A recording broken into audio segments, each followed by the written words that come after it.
Cela a commencé ici, aux Champs-Élysées, sous le Second Empire. Café chantant d'abord, puis Cafcons, avant d'être music hall, cet opéra des classes moyennes et populaires. Première vedette avec Yvette Guilbert. Figure scandaleuse avec le futur French Cancan. Ses beautés fragiles, Cléo de Mérode. Plus que fragile, polaire. Son charmeur numéro 1, Félix Mayol. Et déjà son défilé de numéros visuels étourdissants.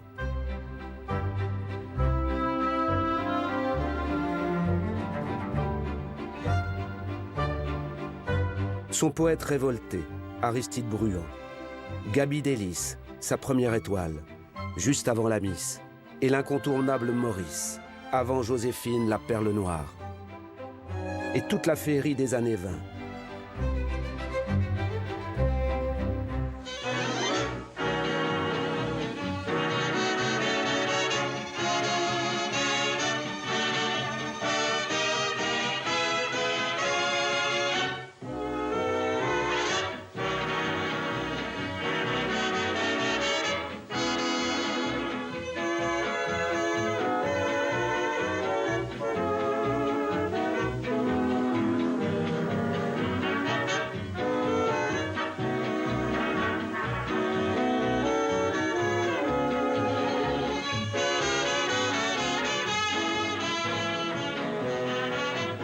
« 1928.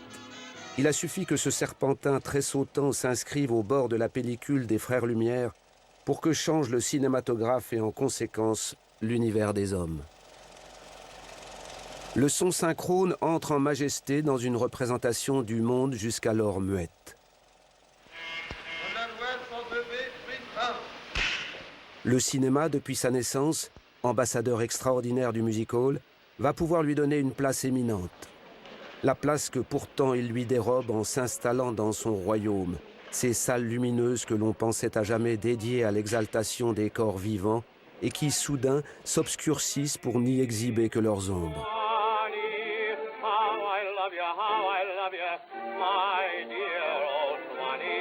Ainsi du vénérable Olympia de Paul Franck, où Jacques Haïk, en 1930, consolide son empire de montreurs d'images parlantes et chantantes.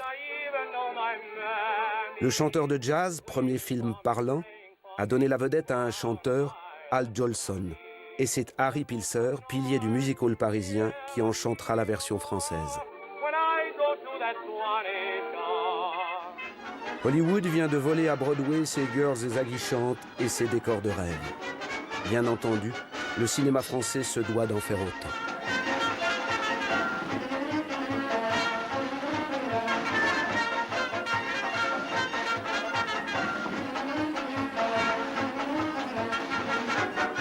Plus que jamais, le disque est roi dans ces kermesses où l'on peut, à toute heure, écouter son refrain favori.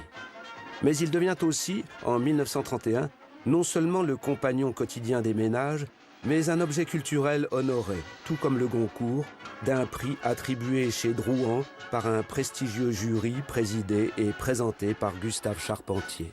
Pourquoi un prix du disque? Parce que les raisons qui valent pour les grands prix littéraires valent pour le disque, parce qu'il est bon de récompenser les ouvrages de qualité.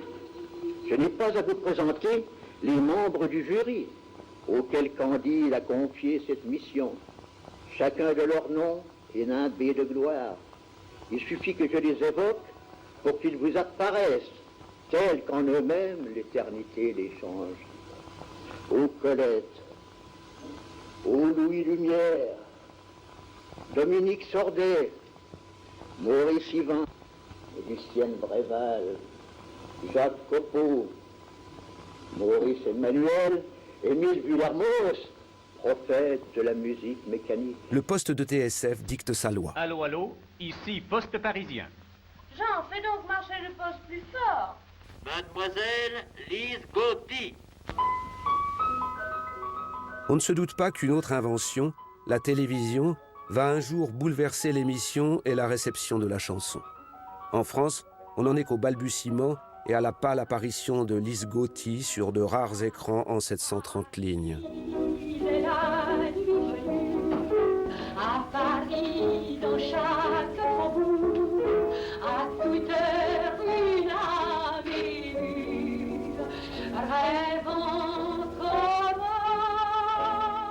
Lise Gotti, c'est la grande chanteuse populaire de cette nouvelle ère, la vedette de la fête des Cafcons, autant que celle du gala de la Marine à l'Opéra, la femme en blanc à l'écharpe noire.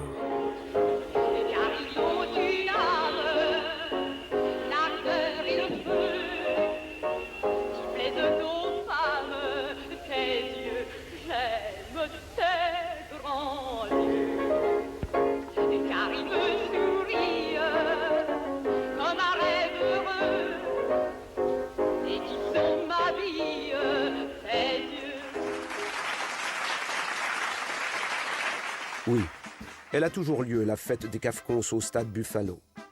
C'est que le bon Dranem a toujours de vieilles gloires ruinées à recueillir dans sa fondation de Ris-Orangis. Et une autre vedette, Marie Dubas, vient y prêter son concours. Avec lui que j'en ressens, c'est inouï. Des frissons me parcourent la peau. Ça me fait froid et puis ça me fait chaud. Marie Dubas, l'infatigable invitée des galas à bénéfice.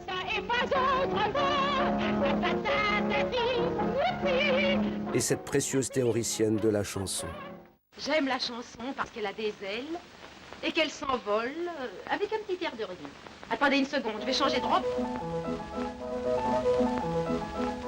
Ça durera bien le temps nécessaire pour que j'en ai fière. Ne regrette rien. Marie Dubas, qui sait soulever les salles populaires avec son Pedro, autant que les émouvoir avec le doux Caboulot, poème de Francis Carco, mis en musique par Jacques Larmanjat. Et vous chantez maintenant Mon Légionnaire. Paroles de Raymond Assau, musique de Marguerite Monod.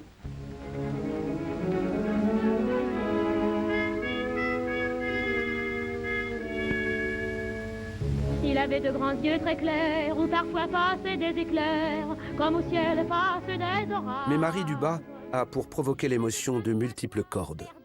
Par exemple, celle qui vibre dans le monologue de La Charlotte, emprunté au poème de Jehan Rictus. Ou alors, si vous voulez pas, vous pouvez pas, Vierge Marie, vous allez me trouver bien hardie. Alors faites-moi tout de suite sauter le pas, et puis emmenez-moi avec vous. Prenez-moi dans le paradis, où ce qui fait chaud, où ce qui fait doux, où plus jamais je ferai la vie. Le modèle de ces diseuses, c'est encore et toujours Yvette Guilbert. Eh bien, un jour, publiez vos lettres d'amour, faites comme moi. Elle se consacre désormais à l'écriture et au conseil à celles qui veulent, comme elle, exceller dans l'art de chanter une chanson, le titre de l'un de ses livres. Elle fait désormais du cinéma et enregistre pour la Tobis de Berlin l'un de ses anciens succès, la mélancolique Lisette de Pierre-Jean de Béranger. Mes enfants, grisette de 15 ans.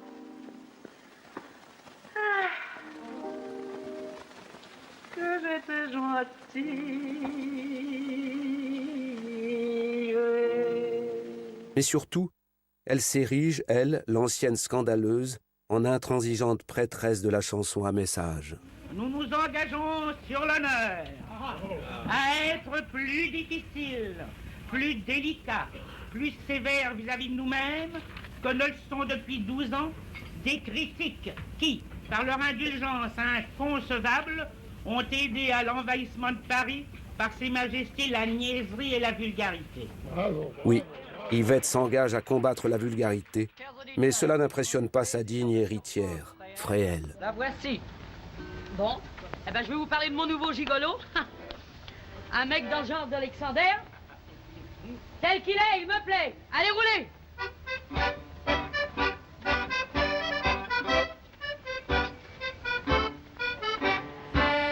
Tel qu'il est, il me plaît. Il me fait de l'effet et je l'aime. C'est un vrai gringalet, aussi haut qu'un basset, et je l'aime. Il est bancal du côté cérébral, mais ça m'est bien égal s'il a l'air anormal. C'est complet, il est muet, ses quinquets sont en biais, mais je m'en fous, tel qu'il est, il me plaît. Fréhel, la grande Fréhel, qui alterne avec génie la gaudriole et le drame. Dans mon crâne qui bourdonne. Je n'attends plus rien, aucune main ne me retient, lassé de vivre sans caresse, je crèverai dans ma détresse. Enfin, l'ultime et cariatide majeure du temple de la chanson, Damia, elle aussi a changé. Elle s'est statufiée et a imposé au public l'âpreté de son répertoire. Damia, à qui le cinéma offre parfois un rôle calqué sur le sien propre, comme dans Le Soldat d'Henri Diamant-Berger. Damia et sa légendaire mauvaise prière de Louis Aubert et René Chaloux. J'ai été vedette avec mon nom grand comme ça sur les affiches. Protégez-le, bénigne vierge, de tous les périls de la mer. À votre autel, j'ai mis 3 cierges aux branches du flambeau de fer. Protégez-le des maléfices, des femmes qui vivent là-bas, elles ont Satan pour complice, et des baisers qu'on n'oublie pas. Il paraît qu'elle danse nue, je l'ai su par notre recteur, et chantant des chants inconnus, tresse des chapelets de fleurs. Damia, vendeuse de fleurs pour la Semaine de la Bonté, aux côtés de Joséphine Baker, une habituée, elle, des démonstrations caritatives.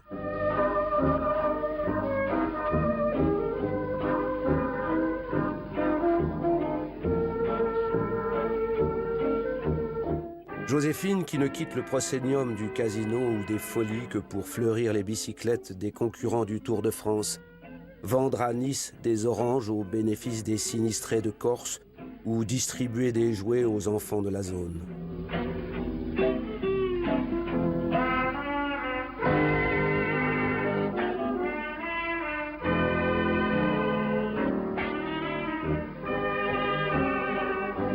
Joséphine Baker, charitable Joséphine, bien avant que de fonder sa tribu arc-en-ciel, enfants adoptifs de toutes origines et couleurs, assemblés dans sa propriété périgourdine des Mirandes, qu'elle rebaptise Milande avec son ineffaçable accent natif.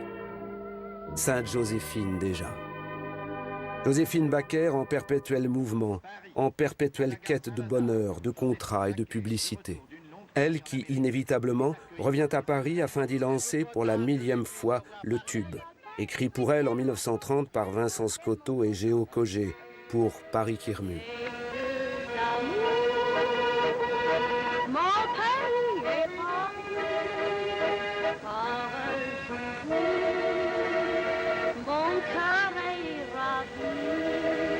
Son ennemie jurée, Mistinguett, revient elle aussi à Paris après l'une de ses innombrables tournées.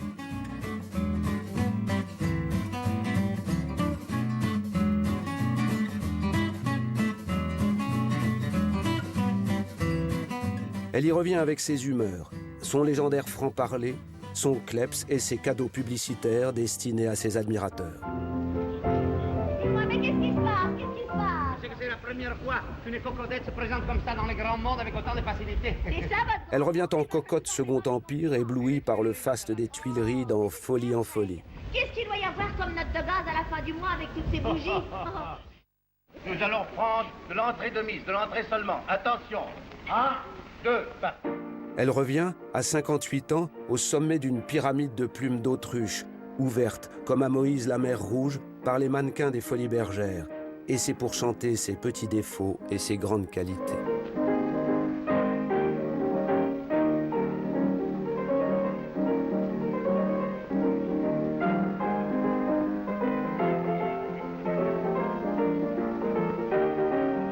« 1933, bientôt 1934, l'année de son apothéose au bal des petits lits blancs, déplacé pour cause d'insurrection, du 6 février au 20 mars, sans que cela entame l'humour du chansonnier Morisset. On dit aussi que M. Doumergue a déjà mis les vergues.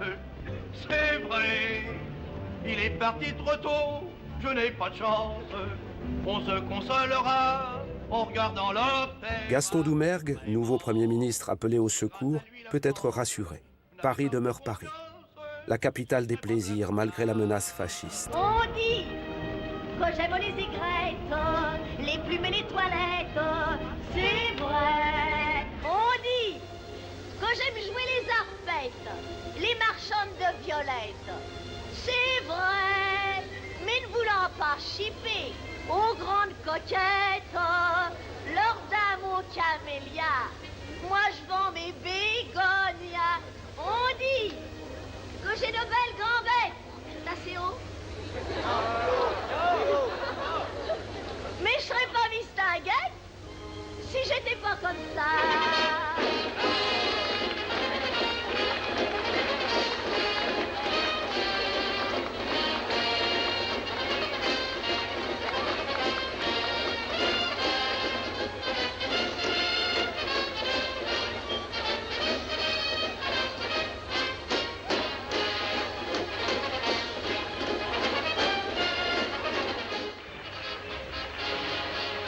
Une autre muse de la Troisième République, Cécile Sorel, fait savoir qu'elle postule elle aussi à un tel sacre.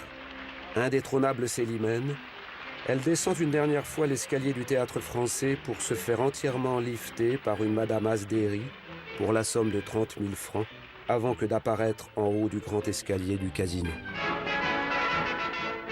Vive Paris, c'est le titre de la revue où redébute Sorel, la cible favorite des caricaturistes et des chansonniers. Robe d'or d'Étienne Drian, Alexandrin de Sacha Guitry, et une question qui va devenir une citation clé de l'histoire du music-hall. L'ai-je bien descendu? Madame, uniquement.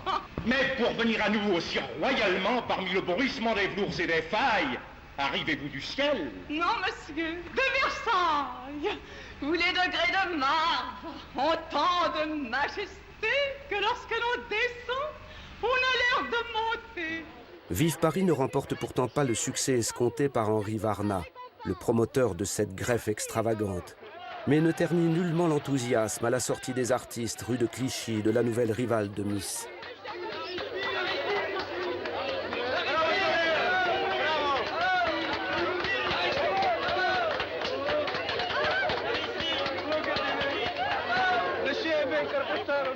Cécile Sorel peut dès lors passer pour une excellente initiatrice à l'art périlleux de la conduite d'une revue.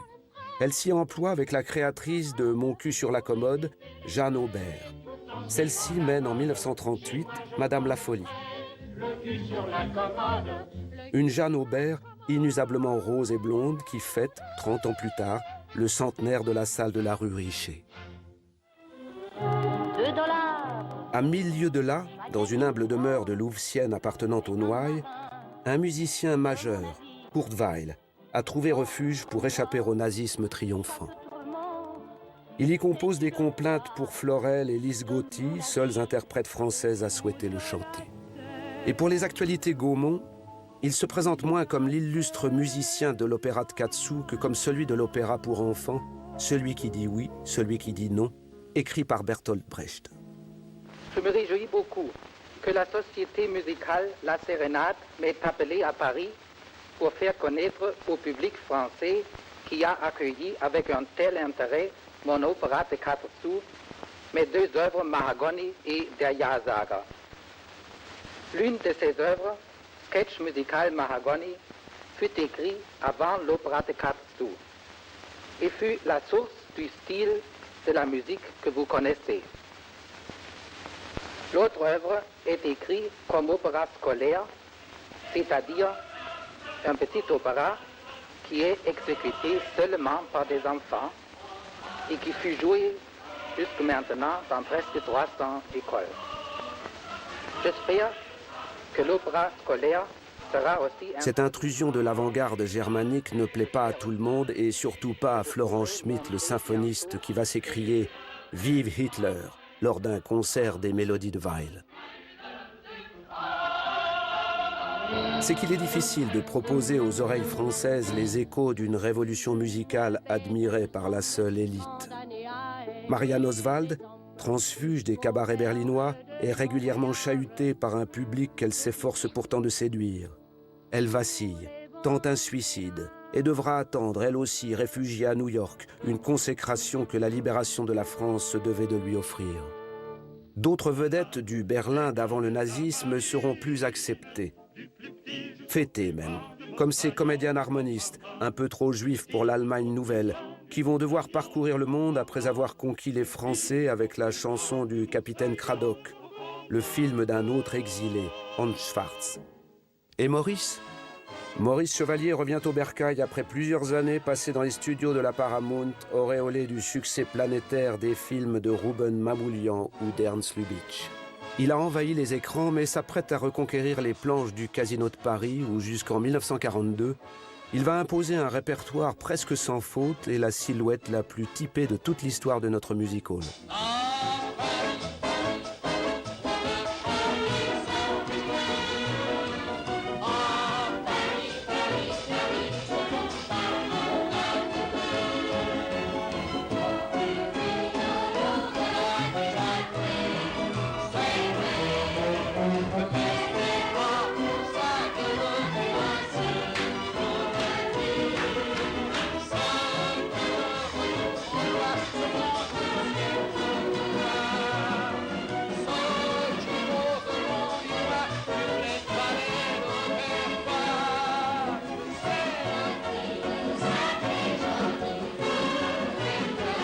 Maurice Chevalier, dont nul ne peut douter de l'art de conquérir le public, comme dans cette célébrissime séquence d'Avec le sourire de Maurice Tourneur.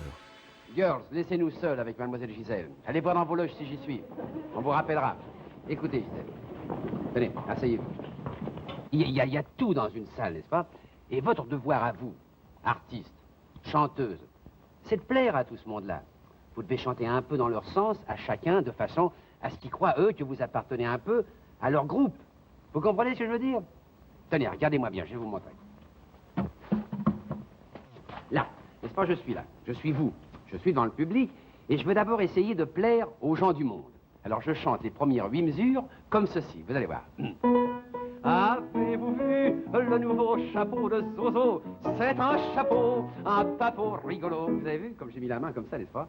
Ça fait élégant, ça fait chic. Et les gens du monde se disent, oh mais pardon, mais dites donc, mais c'est qu'elle est de notre monde, cette femme-là. Oh, comme elle est élégante, elle a de l'éducation. Vous vous rendez compte? Vous plaisez aux gens du monde. Ils sont à vous. Alors après ça, vous chantez 8 mesures pour plaire aux Français moyens. Alors un peu plus de naturel, un peu plus de bonhomie, et vous chantez sur le devant, on y a mis une petite plume de pan, et sur le côté, un amour perroquet. Les Français moyens disent, oh, qu'elle est sympathique, quelle est une bonne fille, elle chante comme ça. Vous vous rendez compte? Vous les avez aussi. Il sait tout faire. Ah non, vous êtes trop gentil. Et alors après ça, il vous reste simplement à chanter pour le petit groupe de gens, enfin, un peu spéciaux, précieux, dont je vous ai parlé tout à l'heure. Alors cela, vous y allez tout à fait doucement, parce que c'est évidemment une toute petite minorité, n'est-ce pas? Alors vous chantez « À le voir si beau, tout Paris répétera bientôt, avez-vous vu le chapeau de Zozo ?» Maurice, avec ses traits de génie et de plus douteux dada, réitérait depuis l'ancienne imitation, à la grande joie de Miss, de son maître Félix Mayol.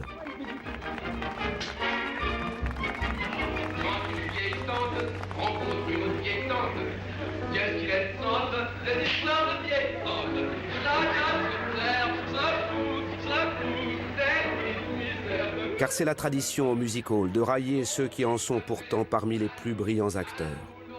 Odette, par exemple, ici rafraîchie par Miss. Odette, qui dresse une saisissante caricature d'Adolf Hitler en folle hystérique, mais excelle surtout bien avant Sim dans son personnage d'antique aristocrate dévergondé. Il passe ses journées entières à bouffer mon fin. Il délaisse même ses affaires pour bouffer mon fin. Il n'a pas, je vous le certifie, d'autre ambition. Son seul plaisir dans la vie, c'est bouffer mon fin. Pour ceux qui n'auraient pas encore saisi, nous allons à nouveau mettre les points sur les i avant de vous vendre notre salade. Pour eux, tant pis, on va tout répéter, car sans perpétuité notre identité. C'est ainsi, et les réprouvés ne manquent pas de se moquer d'eux-mêmes. Charpigny et Brancato, par exemple, duettistes équivoques adulés d'un public qui, dans la vie réelle, les injurierait peut-être et qui, par leur talent, recueillent auprès de ce public une adhésion qui est, elle, sans équivoque. Il faut que chacune ait son chacun, Charpigny, Brancato, et nous sommes deux qui ne faisons qu'un. Le vrai scandale est ailleurs. En 1932, le douteux Alexandre Stavisky a racheté l'Empire à Dufresne et Varna. Il veut en faire la première salle de divertissement de Paris en y produisant une opérette du genre à la mode, le genre hongrois, Katinka. En haut de l'affiche, une inconnue venue de Vienne, Rita Georg.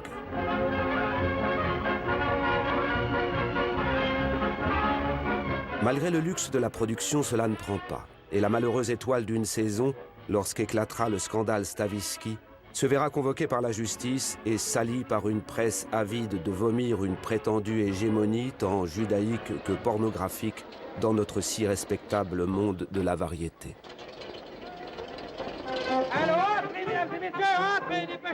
En septembre 1933, un autre scandale au relent sexuel éclabousse le music-hall avec le meurtre sauvage du puissant directeur du Palace, Oscar Dufresne. Celui-ci a probablement été victime de l'un de ces faux matafs qui se prostituent entre Blanche et Barbès. Le président du conseil municipal, Dufresne était aussi une personnalité politique, membre éminent du Parti radical socialiste, prend la parole. Mesdames, Messieurs, la mort tragique d'Oscar Dufresne a profondément attristé ses collègues, ses amis, et nous avons peine à concevoir que cet homme, hier encore plein d'un optimiste robuste... L'émotion est considérable, comme le chagrin affiché d'Henri Varna, associé et amant du défunt. 3 ans plus tard, autre affaire nauséeuse. Louis Leplay, après avoir arraché la petite Édith Gassion au trottoir de Pigalle, en a fait la sensation de son Djernis des Champs-Élysées sous le pseudonyme de la môme Piaf. Il est assassiné à son tour. Une première biographie feuilletonesque de Piaf incarnée par Brigitte Ariel et due à Guy Casaril retrace en 1974 cet épisode de la vie de celle qui n'est pas encore Édith, avec un Guy Tréjean incarnant Leplay. Voici la môme Piaf. Les actualités s'intéressent de près à une affaire aussi croustillante. Elles enregistrent l'arrivée rue Pierre Charon de Laure Jarny, bras droit du défunt, réclamant la chanteuse à grands cris. Où est Piaf? Où est la môme Piaf? Mais pas du tout, c'est déjà c'est parce que... Où est Piaf? Il n'y a plus d'amis, il n'y a plus personne maintenant. Elle se penche sur la détresse spectaculaire de la môme, soupçonnée d'être complice de ceux qui, descendus de Pigalle, ont voulu faire chanter et ont trucidé son mentor. Un homme, Raymond Assau, va la sauver.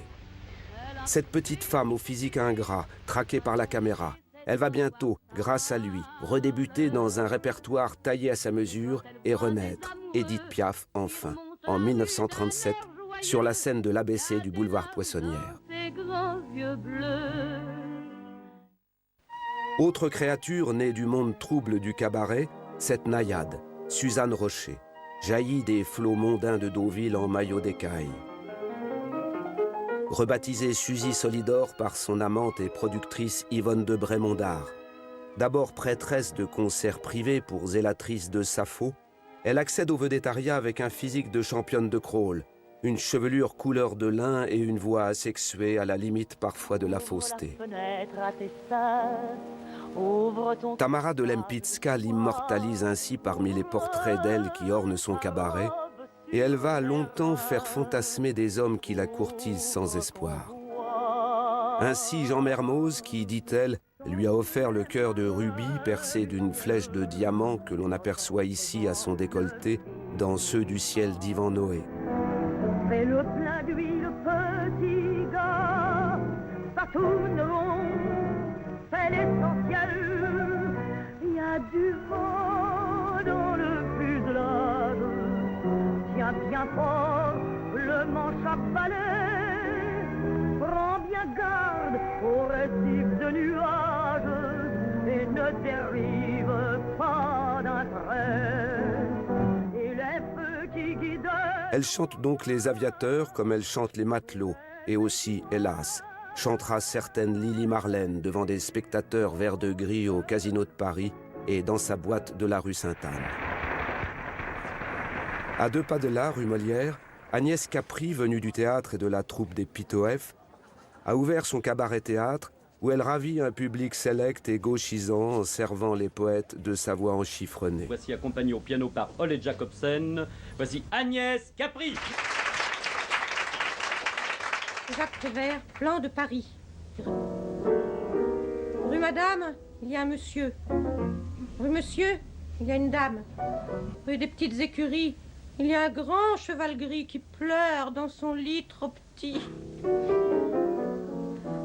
Rue Pascal, il y a un curé qui prend des paris pour les courses. Tout aussi vinaigrée, Mireille est courtisée par le cinéma avec La Chourinette d'André Hugon en 1933.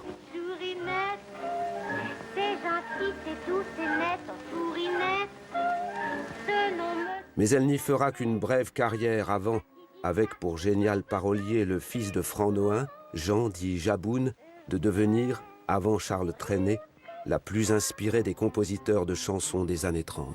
Ne croyez pas que les autres faites toujours déjà sérieux. Non, mesdames, non, messieurs. Le petit, c'est chaque dame, les 2 grands compères, messieurs. Ah oui, mesdames, ah oui, monsieur. J'ai des sentiments philanthropiques. Pour interpréter au mieux ces deux-là, il y a Jean Sablon, un élégant crooner à la française qui a fait du microphone son partenaire de prédilection. Pour gagner à la loterie, faut de la chance, faut de la chance. Pour gagner à la loterie, faut que la chance vous sourie. Je connais le moyen de gagner, nous allons prendre un petit billet. Et comme le numéro sera le bon, nous partagerons les 5 millions. Le tandem qui connaît une nouvelle vogue à sa journée à Paris. Rends la route, mon petit gars, rends la route et ne t'en fais pas, tu guériras. Moi et moi et toi. Pour 35, cher public, nous allons vous faire. Il y a aussi ces duos, ces Pils et Tabet, qui en sont les leaders incontestés malgré l'irruption de Charles et Johnny qui vont bientôt, succès oblige, faire des carrières solo sous les noms de Charles Trenet et de Johnny S. Chante un petit air coquin Et du riz sur les moustaches. le soir quand sonne minuit, qu'elle est sur le bord du fleuve, ce couple qui va sans bruit. Comme une couleuvre. C'est le jeune Tulipan qui va faire la fête. Il amène sa gigolette sur le Yangtze Kian. Il est très turbulent, c'est une mauvaise tête. Il amène la pauvrette sur le Yangtze Kian. Il y a eux, plus politiques, nous ne sommes pas loin du Front populaire, Gilles et Julien.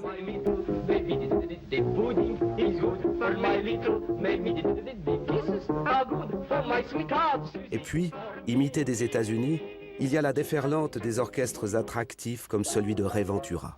1937, tout va changer. Parfaitement. Avec un peu de bonne volonté, on arrive à tout. D'ailleurs, à partir de désormais, tous les partis sont d'accord. Vous verrez le 31 décembre 1937 ce qu'on vous donnera. Voilà non. On vous donnera l'année 1938. Ça vaut mieux que l'attraper la scarlatine. Ça vaut mieux que la vallée d'Avortora. Ça vaut mieux que... C'est Paul Misraki, l'un des pianistes de l'orchestre, ici en compagnie de Coco Aslan, qui a composé cet hymne farceur, en réponse inconsciente aux rodomontades venues d'Outre-Rhin. Oui, on danse sur un volcan. Et alors ? Ces fantaisistes méprisent, on le devine, une toujours florissante cohorte de chanteurs de charme dont le chef de file se nomme Jean Lumière.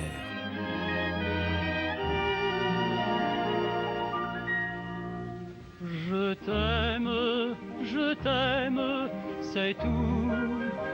Ce mot qui nous rassemble me semble très... En 1937, l'annonce de ses débuts à l'écran engendre la plus curieuse bande-annonce de tous les temps puisqu'elle fait le pari, justement, de ne pas le montrer. C'est que Lumière ne possède évidemment pas la photogénie d'une autre idole, alors en plein essor, un rossignol calamistré nommé Tino Rossi.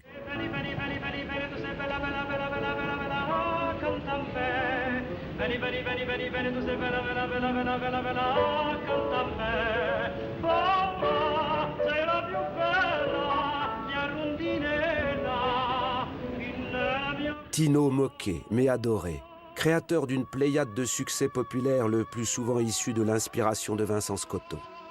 Un Tino encore mince, qui en ces années-là demeure fidèle à la Corse en arborant un costume folklorique de fantaisie. Il est vrai que Tino Rossi a démonétisé tous les autres séducteurs. Henri Gara, leur champion, voit pâlir son étoile après le succès des opérettes de Raoul Moretti. Il est charmant. Et Un soir de réveillon, toutes deux portées à l'écran. J'aime les femmes, ça peut paraître singulier, mais il m'en faut. Là, les yeux des spectateurs s'exorbitent aux apparitions de Moussia. Elle n'est pas encore Martine et marquise de Breteuil, cette pétulante exhibitionniste chaque année filmée au gala nautique des artistes à la piscine Molitor, où officie évidemment Mistinguett. Elle n'est encore que l'une de ces petites femmes, comme on les nomme, qui font le charme poivré des revues et en gagnent quelquefois la vedette, à l'instar de la sculpturale John Warner, une gigantesque américaine ultra peroxydée, qui déchaîne la fureur des ligues de vertu avec son bain de minuit à l'Alcazar. Ces ligues qui se récrient tout autant à la liberté de quelques danseurs mâles, comme l'italien Alberto Spadolini, danseur classique passé du collant académique à la seule et outrageante coquille.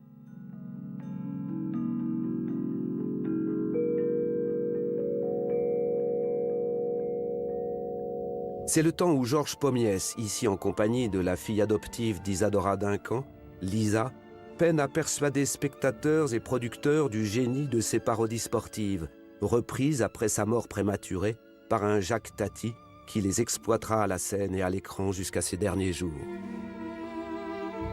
Dans l'ombre, méconnu du public, le mime Étienne Decroux influe ceux qui donnent à l'expression corporelle la place qui lui revient de toute évidence. Cela a depuis longtemps ordonné l'alignement des jambes de Girls. Et cela a ouvert les portes du music-hall aux champions sportifs, comme l'athlète André Rollet et à sa partenaire Betty Semsé. Comme à Jules Ladoumègue, exploitant la grâce de sa célèbre foulée.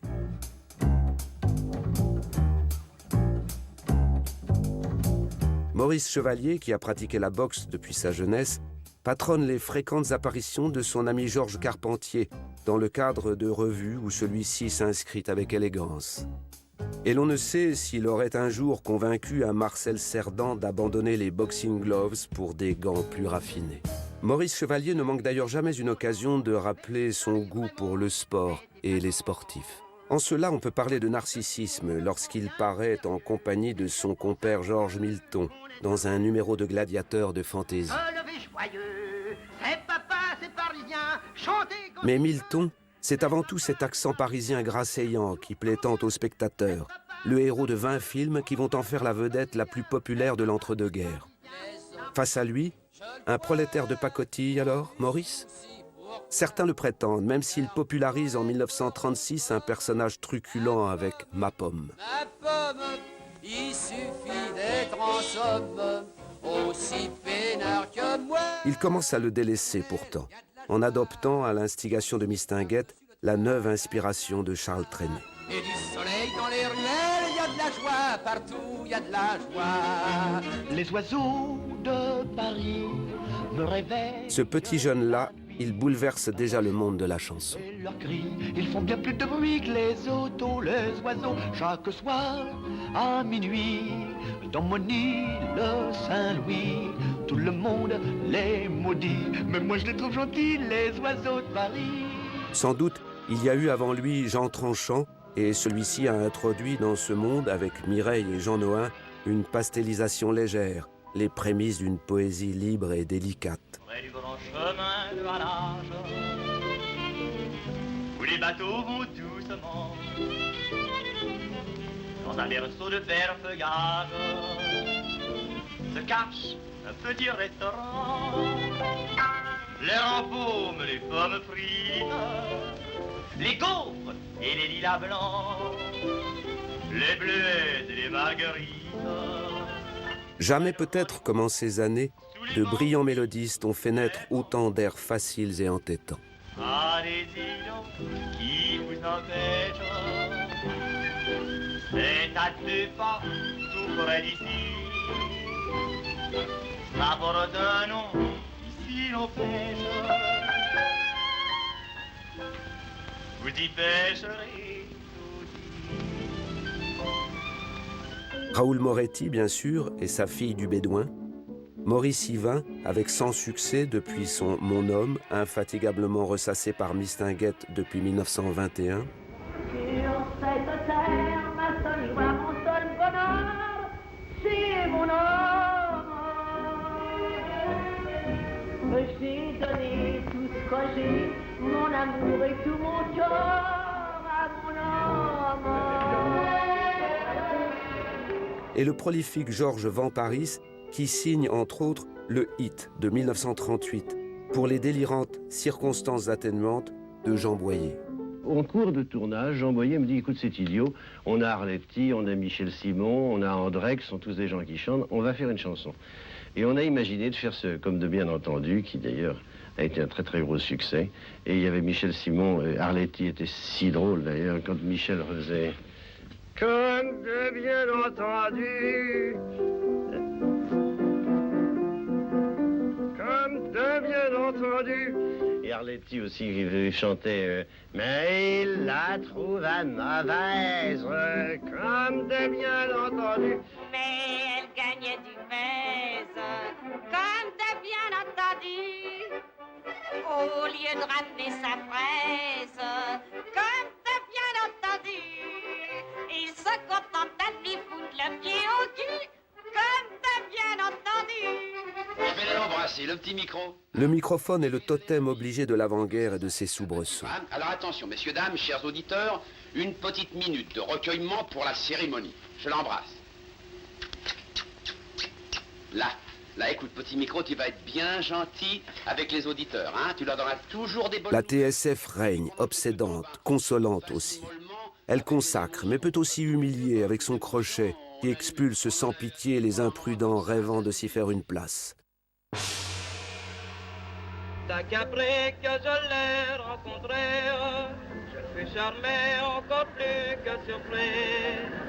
Il pleure, elle était entourée au milieu d'un jardin de... Et Saint-Granier en est le souriant exécuteur des basses œuvres. Revenez dans 4 ans après avoir travaillé. Oui, la radio omnipotente renvoie aux vieilles lunes cet art du music-hall qui ne se croit pas à bout de souffle.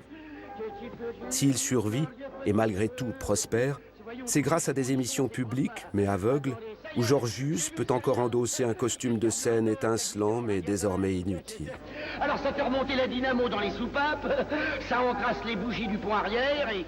Dernier feu pour une tradition venue de très loin, dont on ne sait déjà plus où, avec ses déchirantes complaintes à l'accordéon où brille une fois encore le charme de la belle Lynn Viala.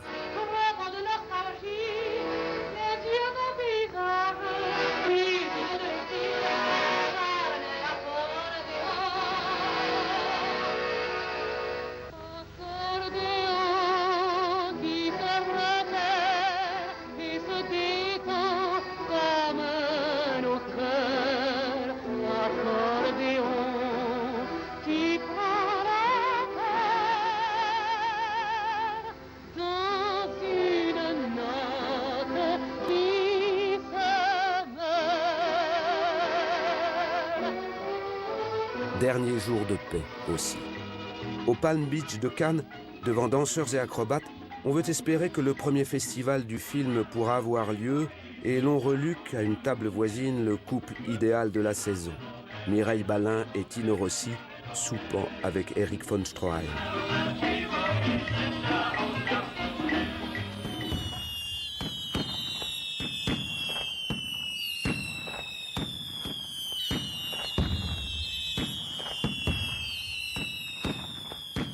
La vieille ferraille abandonnée.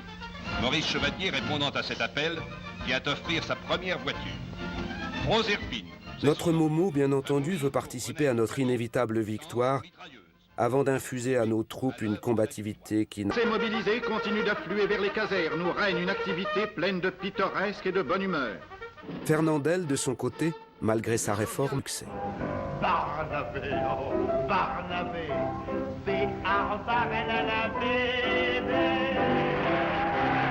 Infatigable, Joséphine Baker, elle aussi, veut dresser face à la menace d'un envahisseur bizarrement inactif la force de sa gentillesse et de son inaltérable sex-appeal. À l'arrière, la ville lumière voile ses éclats de peinture bleue alerte avant de s'éteindre tout à fait avec l'arrivée de touristes non désirés.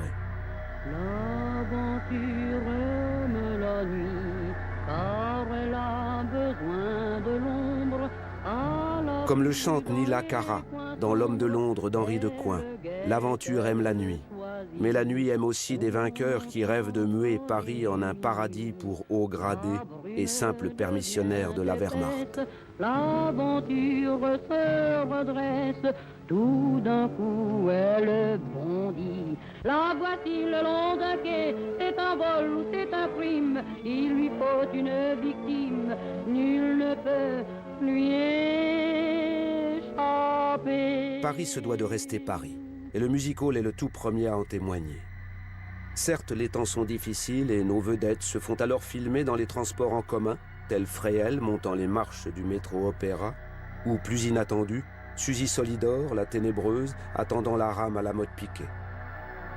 Nos têtes d'affiche sont invitées à accueillir leurs homologues fraîchement débarqués de Berlin. Ainsi Marie Carreuk, la trépidante vedette de la Oufa.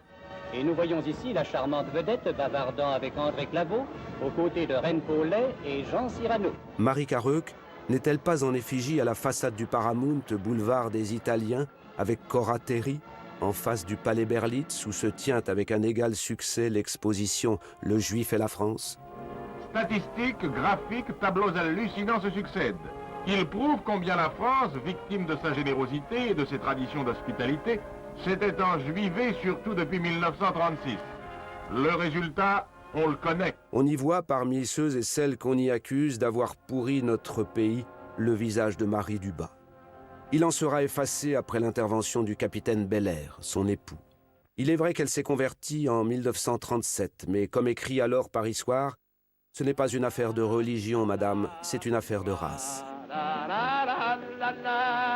Le Radio Paris du docteur Alfred Boffinger a installé ses micros et ses pièges aux Champs-Élysées. Notre Maurice national s'y laisse prendre pour y chanter, accompagné par Henri Betty, un espoir qui n'est pas celui de tout un chacun.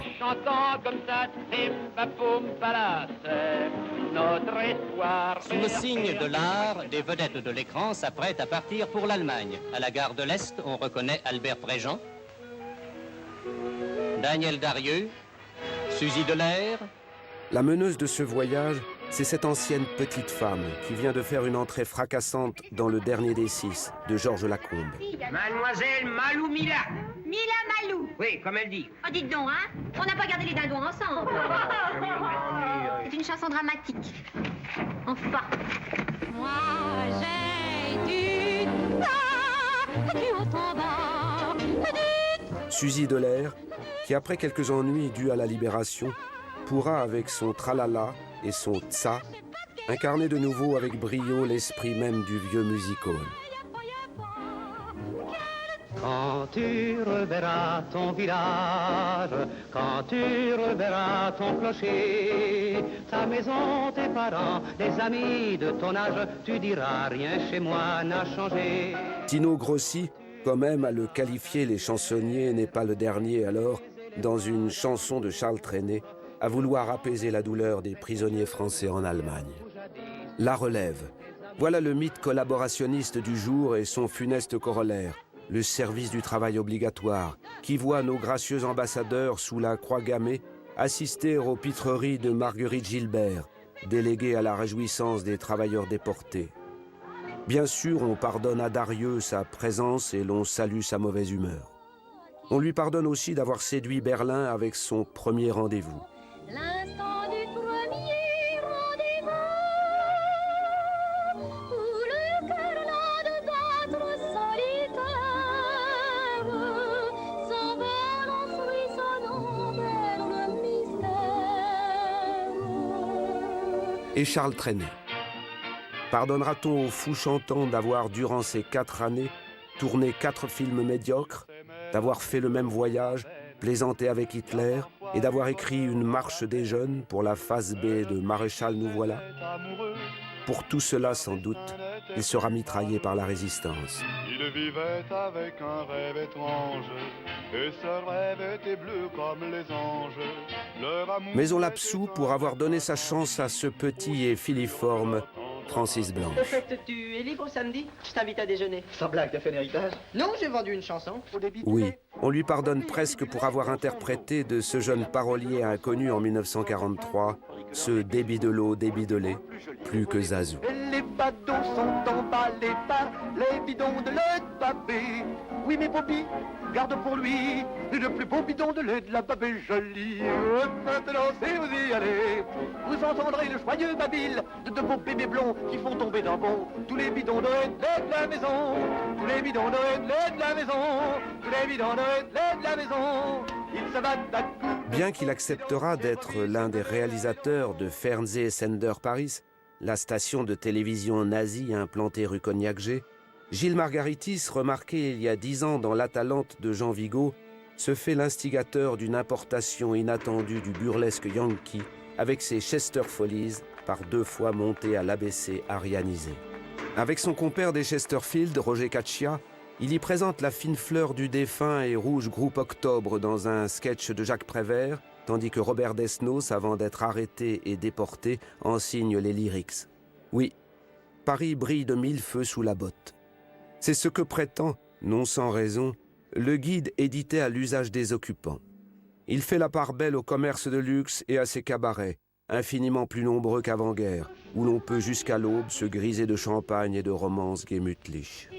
Au bal Tabarin, sous Pigalle, le sol s'ouvre toujours pour laisser apparaître et tournoyer d'appétissantes amazones aux seins nus.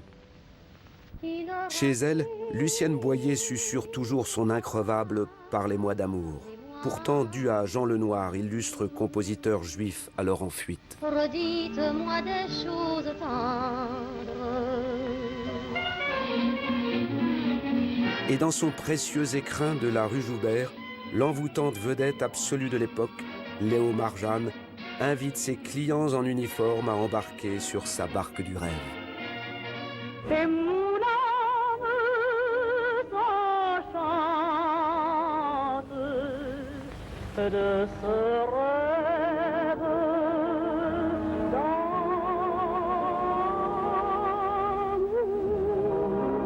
Les rigides mais impuissants théoriciens pétinistes souhaiteraient évidemment plus d'austérité pour accompagner en musique notre indispensable relèvement. On voit, en zone dite libre, d'innombrables groupes chantants plus ou moins caporalisés, même si celui-ci, dirigé par Jo Bouillon, a décidé de brailler un petit air d'Albert Wilmetz et de la juive Mireille.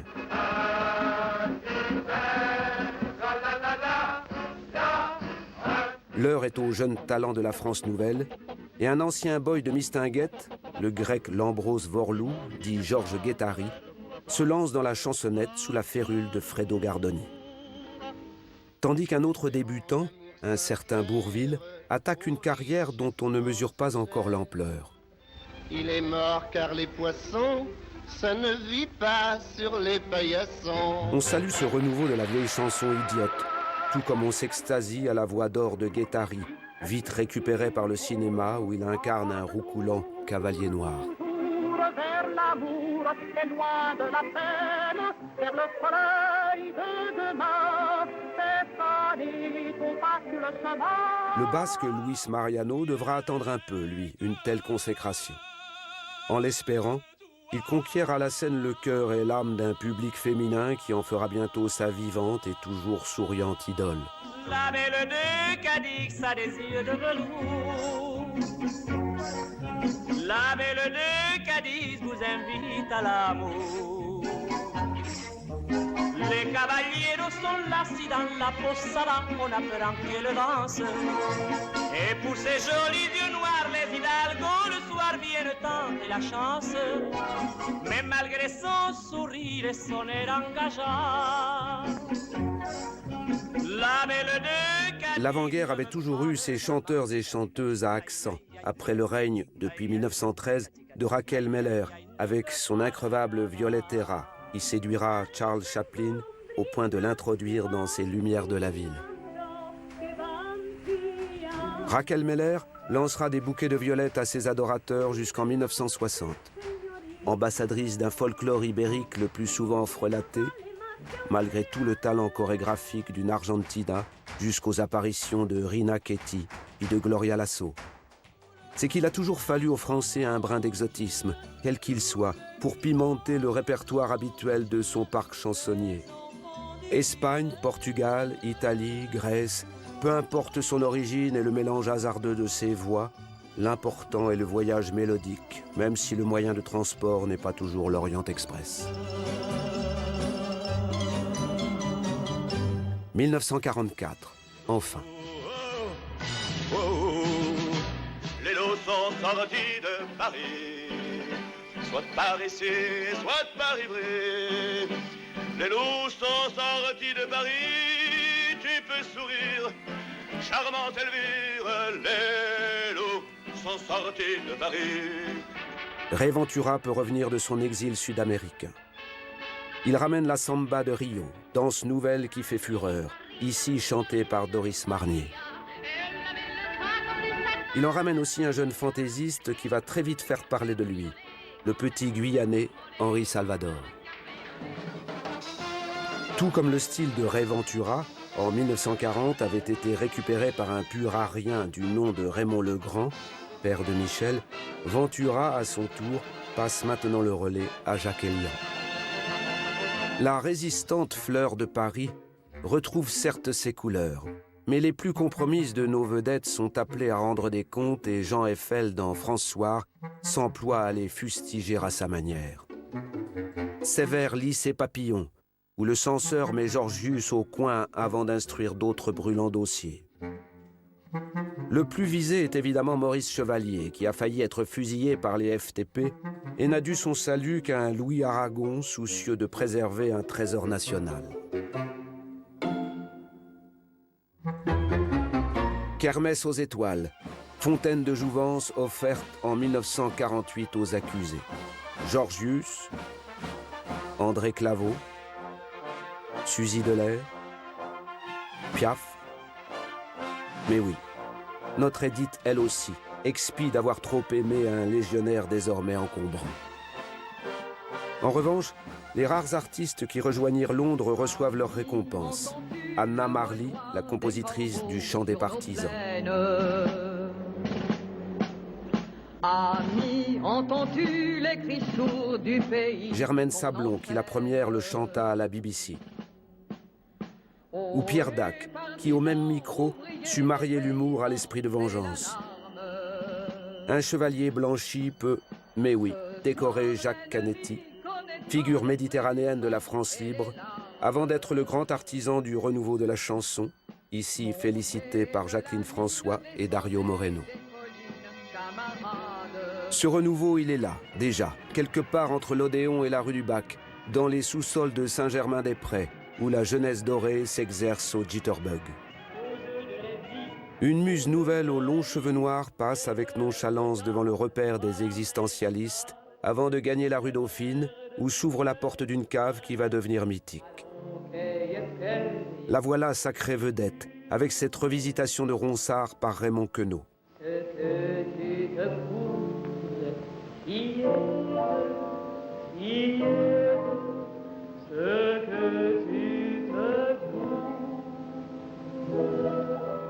Queneau est à la mode. Non loin de là, autre soubassement, La Rose Rouge, où les frères Jacques font triompher ces exercices de style avant d'y créer un répertoire exemplaire.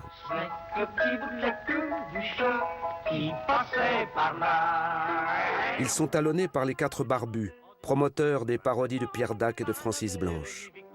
Voici les années 50, l'arrivée en force de l'absurde, le règne de la dérision et des duos nourris au lait de Jean Tardieu et d'Eugène Ionesco. Ces scènes, ces paysages filmés pour la première fois, nous les devons à l'intrépidité du docteur Poiret. Vous êtes trop gentil, nous les devons surtout à l'érudition et à l'inlassable dévouement du professeur Serrault. Qui de Jean Poiret et de Michel Serrault, de Roger Pierre et de Jean-Marc Thibault ou de Fernand Reynaud sera couronné roi des comiques? Francis Blanche qui n'a pas pu venir ce soir parce que sa sœur avait mal aux dents.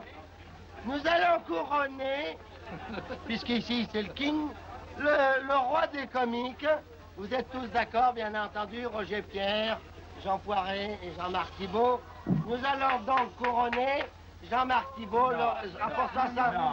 Non, il n'y a aucune raison. C'est lui. Le roi des comiques, c'est Jean-Marc Thibault et Roger Pierre. Voilà. Avec de tels leaders, les chanteurs humoristes font une entrée remarquée, remarquable. Il y a le raffiné Rissé Barrier, injustement demeuré en marge. Après mes premiers vagissements, mes premières dans ma communion et mon brevet élémentaire, je me suis dit en quittant les drapeaux, maintenant il faut que je me marie afin de partir du bon pied. Je l'ai rencontrée par hasard, elle répondit par curiosité tout en rougissant par pudeur. Je me suis senti le cœur à l'aise et comme c'était vendredi 13, j'ai pensé voilà le bon numéro. Ma Jacqueline est fidèle et câline. Mais il y a eu le Suisse Pierre Dudan et son café olé oli, s'essayant dans de plus équivoques entreprises. Je la voyais chaque nuit dans mes rêves avant de la voir de mes yeux. Je l'aime tant qu'aujourd'hui quand elle crève, je la regonfle à chaque fois de mon mieux. Il est grand temps que je vous dise que Jacqueline est mon vélomoteur, que son amour me tyrannise, que ce vélo m'a volé tout mon cœur. Quand je n'ai plus une goutte d'essence à lui donner dans son petit réservoir, eh bien je vais sur les routes de France en pédalant du matin jusqu'au soir, bien penché sur les circuits sur Guidon, sur Jacqueline et sur son petit guidon. Vive la pédale, vive la pédale, vive la pédale et les pneus ballons. Vive la pédale, vive la pédale, vive la pédale et les pneus ballons. Il y aura en 1961 un Pierre Perrin qui en quelques semaines va faire chanter à la France entière la gloire d'une humble commune de l'Avesnois. Tout ça ne vaut pas le doux soleil de Tourcoing. Tout ça ne vaut pas une croisière sur la Meuse. Il y aura Jean Constantin, Roger Riffard, Pierre Louki et ce génie du non-sens qu'est Bobby Lapointe, ce grand incompris d'alors. Le seul peut-être que retiendra vraiment l'histoire. Elle s'appelait Françoise, mais on l'appelait Framboise. Une idée de l'adjudant qui en avait très peu pourtant des idées. Elle nous servait à boire dans un bled du Maine-et-Loire. Mais ce n'était pas Madelon, elle avait un autre nom. Et puis d'abord pas question de lui prendre le menton. D'ailleurs elle était d'Antibes, quelle Havanie, Havanie et Framboise sont les mamelles du destin. Paris semble vivre son rôle ancestral de capitale de l'inventivité en matière de chansons. Rive droite, au Milord-Larsouille du Palais Royal, Francis Claude fait entendre le répertoire exigeant et la voix singulière de Michel Arnaud. Et depuis ce jour, je n'ai plus de cœur, je n'aimais que lui. Michel Arnaud, qui à son tour va imposer celle plus singulière encore de son pianiste Serge Gainsbourg. Je suis le poinçonneur des lilas, pour un valide changé à opéra. Je vis au cœur de la planète, j'ai dans la tête un carnaval de confettis, j'en amène jusque dans mon lit. Rive gauche, c'est la pléthore expérimentale. Quai des Grands Augustins, un bistrot exigu propose une ardoise où s'inscrivent soir après soir les noms des têtes d'affiche de demain. Et les regrets aussi. Cora Vauquer avec Prévert et Cosma. Et le vent du nord les emporte dans la nuit froide de l'oubli. Pia Colombo avec Aimé et Béard. La Chabraque, qu'avait de la défense et de l'attaque. La Chabraque, l'avait un chien. Catherine Sauvage avec Vian, adaptant Brecht et Weil. Johnny, dis, tu leur tires cette pipe de ta grande gueule, hors du... Surabaya, Johnny. Oh. pourquoi t'es si méchant? Surabaya, Johnny, bon Dieu, et moi qui t'aime tellement. Surabaya, Johnny, pourquoi je souffre tant? Tu n'as pas de cœur, Johnny, et moi je t'aime tellement. Oh, monsieur, répond la petite bonne, est-ce que vous me dites, n'a rien qui m'étonne, que je m'y prends mieux que madame? Pardi, tous les amis de monsieur me l'ont déjà dit. On y découvre Barbara qui chante Fragson, en hésitant à interpréter ses propres œuvres, et avec un rayonnement tel qu'elle suscitera des hommages amusés comme celui de son admirateur Claude Véga. Tu aimes le vent, le parfum des roses, moi les mots tendres enrobés de douceur se posent sur ma bouche, mais jamais sur mon cœur. Cela veut-il dire que la grande tradition se perd? Qu'elle est perdue? Nullement. Les chanteurs de tous nos coins. Les vedettes populaires se nomment Yvette Giraud, Vieux café, vieux quartier, aux murs fatigués. Vous non plus n'êtes pas épargnés. René Lebas, Une rose rouge, rouge, rouge, rouge de printemps, sur un blanc corsage, sage, sage, sage de 20 ans, vient de fleurir le long d'un champ de blé. Ce n'est qu'une enfant que l'amour fait rêver. ou l'élégante Jacqueline François, M'a donné un amour merveilleux. l'héritière des grandes diseuses d'antan, le surgeon de Lucienne Boyer, robe haute couture, répertoire polissé et voix de velours. Mon cœur et moi, nous te disons tous deux merci. 3 fois merci. En 1949, Joséphine Baker, depuis peu mariée à Jo Bouillon, a fait sa rentrée aux Folies Bergères. Elle y montre encore un sein et incarne une Marie-Histoire allant au supplice dans une robe de satin gigantesque et un décor de vitraux rutilants. Elle y chante un éclatant « Revoir Paris », adapté du Mexicain Agustín Lara, son cher Paris, à qui elle n'est pas peu fière de se montrer en uniforme de sous-lieutenant de l'armée de l'air, elle, la fidèle gaulliste. Yves Montand, lui, n'est pas de ce bord. Drivé au départ à Marseille par Reda Kerr, il est ensuite passé entre les mains et les conseils experts de Piaf, avant d'être adoubé par une extrême gauche au bord du pouvoir, qui voit en lui la parfaite image du prolo révolté, naguère incarné par Jean Gabin.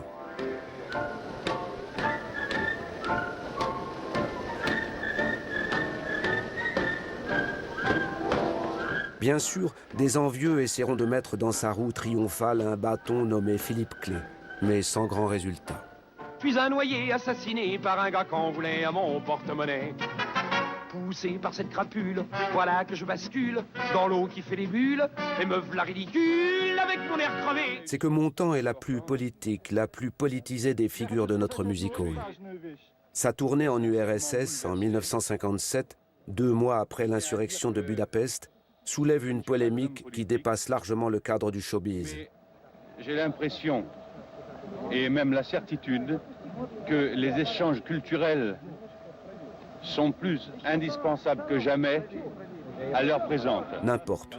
Le grand Yves, pour se dédouaner, chantera à Moscou le défaitiste « Quand un soldat » de Francis Lemarque. Quand un soldat revient de guerre, il a dans sa musette un peu de linge sale. Partir pour mourir un peu. À la guerre, c'est un drôle de petit jeu qui ne va guère aux amoureux. Celui-ci, son parolier fétiche, est depuis l'avant-guerre un fidèle compagnon de route du parti. Rien d'étonnant donc qu'il soit à l'aise sur les estrades géantes de l'Union soviétique. Dans tes bras je veux danser, chanter petit cordonnier. Mais on reste un peu plus étonné de surprendre Jacques Brel faire du cinéma amateur dans la Varsovie de Władysław Gomulka. c'est que c'est, en ces années de dégel, la ruée vers l'Est pour nos chanteurs. On peut voir Charles Aznavour, caméra en main, sur la place rouge devant le mausolée de Lénine. Cette place où, en 1964, une autre caméra, celle-là très officielle, enregistre l'hymne de la fin de la guerre froide, La Nathalie, de Gilbert Bécaud, dans des paroles de Pierre Delanoë. Nathalie. C'en est bien fini de la diabolisation des soviets. Piaf elle-même n'a-t-elle pas signé l'appel de Stockholm, la manœuvre pacifiste du Kremlin? Belle prise pour la gauche qui jusqu'alors ne la comptait pas parmi ses turiféraires. Mais la chanteuse se moque bien de ces affaires-là. Elle est autrement préoccupée, comme son public, par ses amours répétitives soigneusement rapportées par elle et la presse. Son nouvel homme se nomme Jean-Louis Jaubert, le patron des Compagnons de la chanson. Avec lui, ce n'est pas moins de 9 garçons qui rejoignent le chœur innombrable d'Édith. Elle chante dans la vent, obsédante et monotone. Elle redit aux vivants, ne tremblez pas, capitaine, Dieu vous fera signe un jour. Avec eux et sur l'air des Trois Cloches, la lancinante complainte de Gilles, Piaf va pouvoir se refaire une jeunesse et, pense-t-elle, conquérir l'Amérique.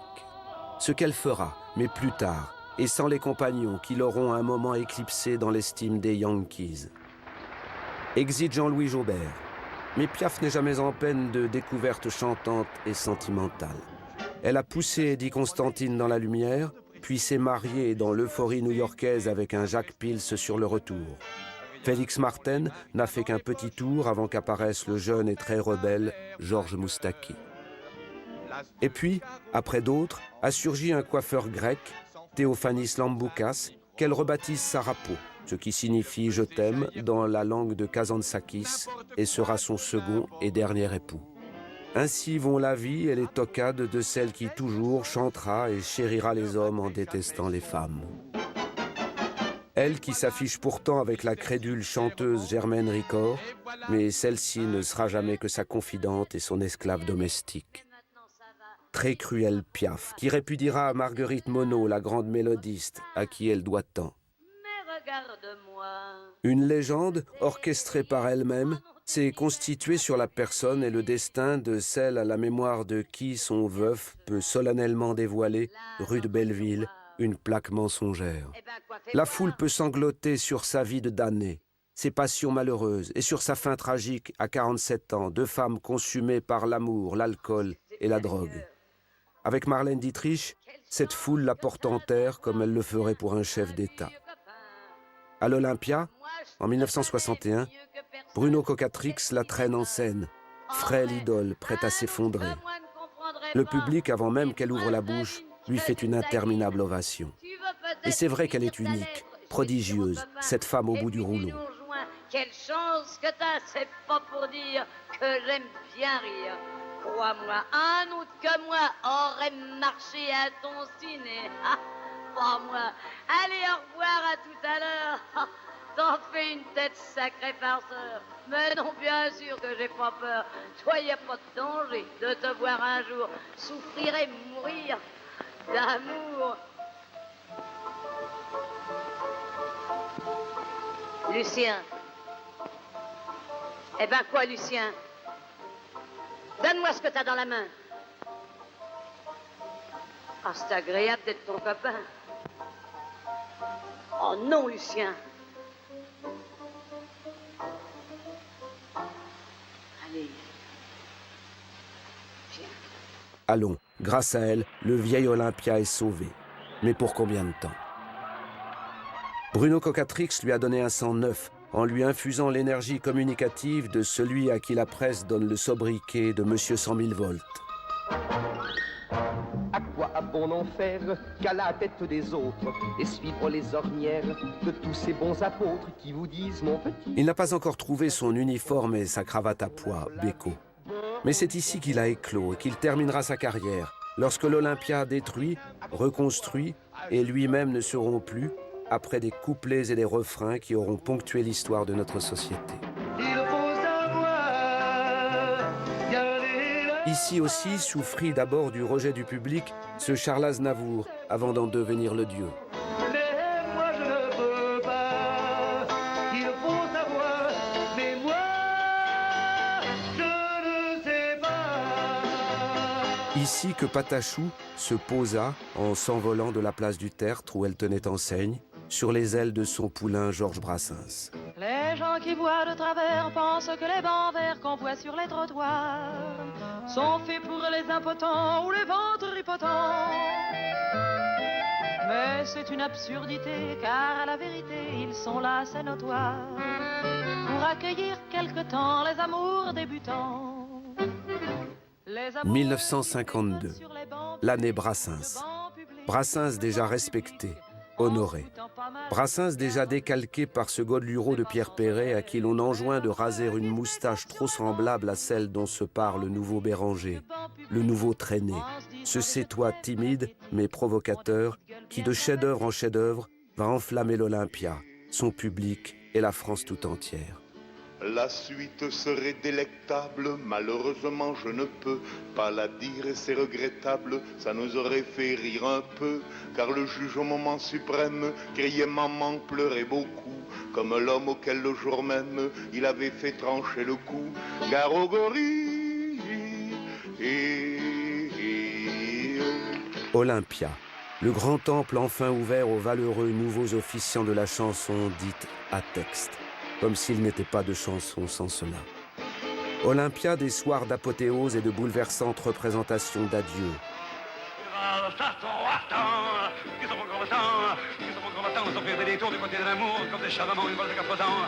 beaucoup moins dansant, c'est beaucoup moins dansant, mais tout aussi charmant qu'une valse à 3 ans, une valse à 4 ans, une valse à 20 ans. C'est beaucoup plus troublant. Que la chanson, ça a été un rêve aussi. Mais j'ai plus envie de ce rêve-là. J'ai plus envie. Adieu Jacques Brel. Vous allez partir et mourir dans une île lointaine en nous laissant ce qui n'est que l'un des minimes aspects de votre talent immense et multiple. Le spectacle, en général, va changer. Il va se passer quelque chose d'important, de très important. Je ne sais pas encore quoi, d'ailleurs, car si je le savais, c'est une grande inquiétude que j'aurais en moi. Mais il est indispensable, et il est certain, d'ailleurs, que ça arrivera. Et alors, la voilà, la révolution attendue. Voici les condamnés, des Gloria Lasso et des Jean-Claude Pascal attendant leur exécution. Voici 1960, l'année où sur le plateau du défunt Alhambra de la rue de Malte, en première partie de Raymond DeVos, dévale un diable adolescent avec sa première arme, le twist.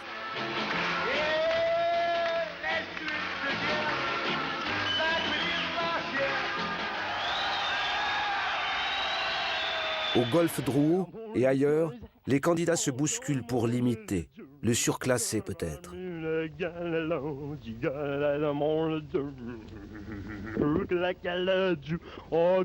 Voici né le temps d'une indéfrisable et du choix d'une chemise à fleurs, le prétendu remède à la gloire déjà contesté de Johnny Hallyday.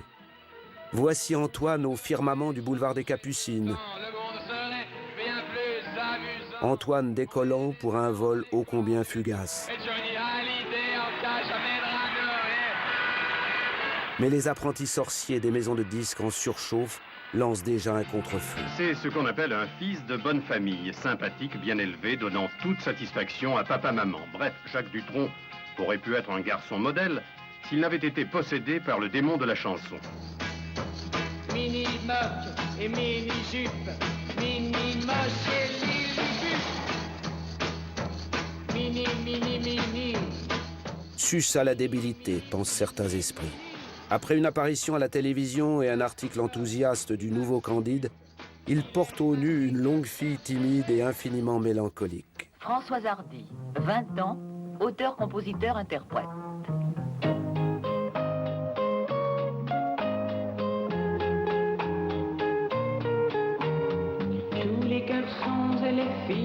Alors, morte la vénérable chanson à l'ancienne?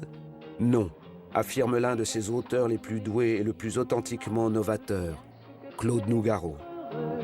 Sur l'écran noir de mes nuits blanches où je me fais du cinéma. Une fois, 2 fois, 10 fois, 20 fois, je recommence la séquence où tu me tombes dans les bras. Non, dit Jean Ferrat.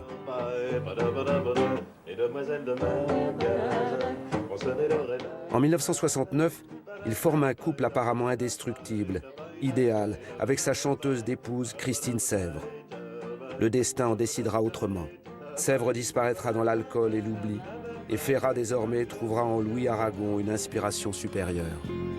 Que serais-je sans toi, qui vins à ma rencontre? Que serais-je sans toi, qu'un cœur au bois dormant? Car voilà le fou d'Elsa. Aragon le communiste, promu parolier en vogue. L'anarchiste Léo Ferré, lui aussi, va le mettre en musique entre 2 coups de gueule. Je le prends en Karl Marx, non? Oui. À partir de là, ça va pas bien. Là. Karl Marx, oui. Hein? Ah, vaut mieux pas le paumer, celui-là. Bon. Sur la Seine, il y a des gosses qui font le mois de Marie et qui foutent des pavés dans le tronc des connards. Sur la Seine, il y a Jésus qui fume des marijuanés, qui se prend pour un beatnik avant de finir au quart. Sur la scène, il y a ma joie maquillée en musique. Sur la scène, il y a mon job qui a tout juste 20 ans. Sur la scène, il y a Paname et ça claque et ça clique. Sur la scène, il y a Popol qui me traîne depuis 12 ans. Sur la scène, il y a une ombre qui m'a fait des souvenirs. Sur la scène, il y a Pépé qui m'attend dans son trou. Sur la scène, il y a des mains qui battent des sourires. Fracassant, insupportable et merveilleux Ferré, capable de ciseler, outre ses rimes de révolte, la sublime ballade de l'amour bafoué et du temps dévastateur. Avec le temps va, tout s'en va, on oublie le visage, et l'on oublie la voix, le cœur. Quand ça va plus, c'est pas la peine d'aller chercher plus loin, faut laisser faire. C'est très bien. Avec le temps. Le temps, il a en effet dévasté nos gloires d'hier et de jadis. Henri Garat se laisse filmer avec son fils avant de gagner le dernier plateau où il peut encore, pour des dîners indifférents, chanter ses succès d'antan. C'est un mauvais garçon, il a des façons pas très catholiques. On a peur de lui quand on le rencontre la nuit. Lucienne Boyer, l'ancienne charmeuse en velours bleu, tient un comptoir avenue Junot devant une vieille et glorieuse affiche. Maurice Chevalier même, qui n'en est pas à ses extrémités, souhaite qu'une caméra déférente le filme une dernière fois quittant son havre de Marne-la-Coquette pour une promenade philosophique avant un suicide souvent tenté et enfin accompli. Dans le parc solitaire et glacé de sa maison de Bougival, Mistinguett, soutenu par André Claveau, marche péniblement vers ses 80 ans et ses funérailles quasiment nationales à la Madeleine. On pense qu'avec elle, le music-hall va disparaître. Mais ce serait sans compter sur Lynn Renaud, affrontant en 1963 les embûches des coulisses du Casino de Paris. Ce serait sans compter sur Henri Varna, maître des lieux, le survivant des années de luxe et de frénésie, les années Oscar Dufresne, qui ne craint pas de pousser la masculine petite lyonnaise Mick Michel au bas d'escaliers où d'autres qu'elle ont brillé dans une apothéose obligatoirement triomphale. Gaby Delis, et puis Maurice, Cécile Sorel, Tino, la Miss, Marie Dubas, Joséphine, Gloria Eline. Facile à dire, mais pour le faire, avouez que c'est une autre paire de manches quand il faut dévaler cet escalier. Zizi Jeanmaire en 1970.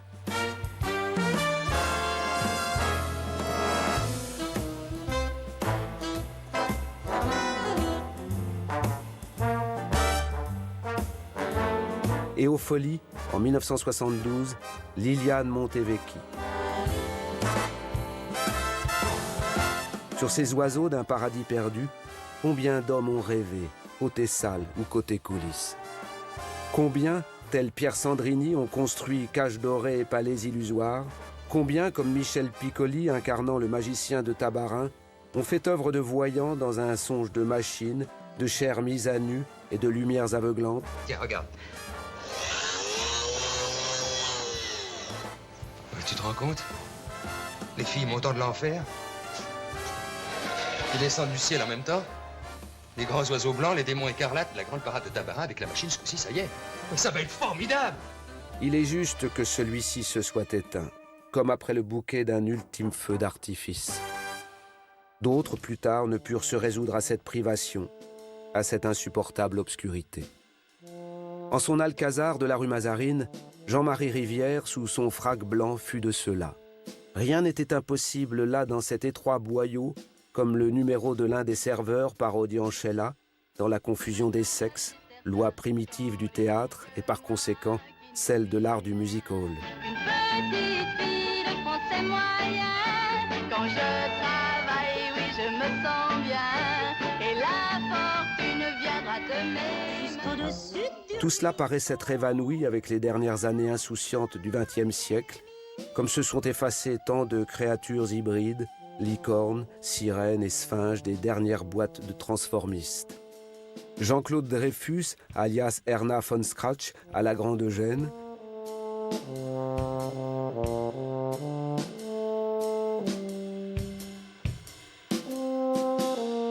Bambi au carrousel et son modèle, l'étourdissante coccinelle.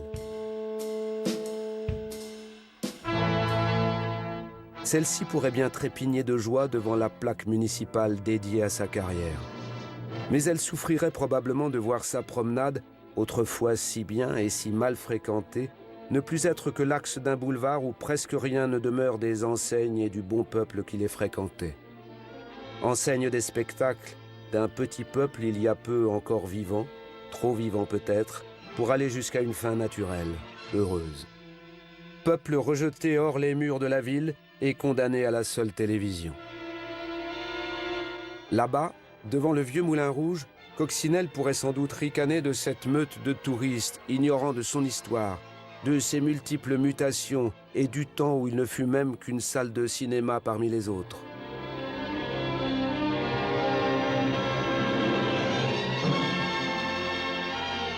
Cinéma grâce à quoi pourtant la féerie d'hier peut survivre malgré ses oublis et ses approximations. Cinéma qui fait de Jean Gabin, cet ancien boy de la Miss, un Zidler heureux d'avoir construit le Moulin Rouge et d'inventer le cancan. Si cette boulimique machine à projeter les images animées a déjà avalé et digéré tout entier notre sujet, il lui restait à transformer ces dernières icônes en convaincants héros de biopic.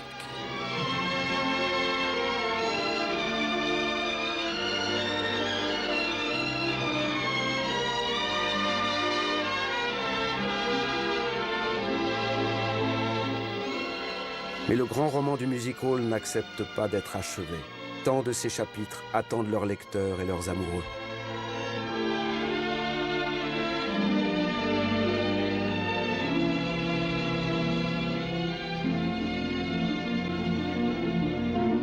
Et là-bas, tant de noires idoles, prisonnières du splendide noir et blanc, nous implorent de les chérir, et à jamais.